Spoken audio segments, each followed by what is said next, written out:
Поинтензивната меѓународна офанзива на Македонија во клучната одлучувачка недела, кога во собранието ќе се носи одлука по францускиот предлог, македонската власт бега од јавно соочување. Меѓународните тешкаши очигледно ја завршија успешно работата со интензивните средби и убедувања со македонските функционери, пати е како да пропаднаа во дупка. Последната активност беше испратената информација на владата до собранието за предлогот на Макрон, ама и тогаш ниту Ковачевски, ниту Марички Османи немаа никакво излагање пред македонските граѓани.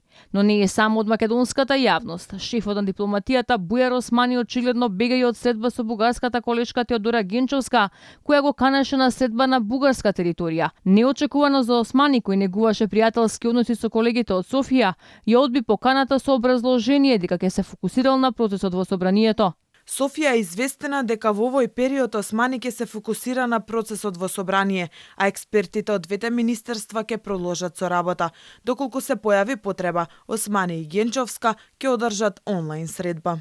Но дека никој од владата веќе трет ден поред не се појавува во јавноста. Председателот Стево Пендаровски на интервјуа изнесува тези кои ги подриваат државните позиции кои Ковачевски и Османи толку жестоко ги бранат. Признава дека со францускиот предлог е предвидено именување на историјата и учебниците, а ако не се согласиме, Бугарија пак ќе не блокира. Двете влади, ако се согласат, а се бара взаимна согласност, пуштаат до надлежно министерство, да речеме МОН, кај нас, за учебник ако збориме, бидејќи во договорот од 17 со Бугарија. Не вели она што ќе го заклучи комисијата е завршена работа. Друго е прашањето, председателе, што ако не најде? Блокада од Бугарија.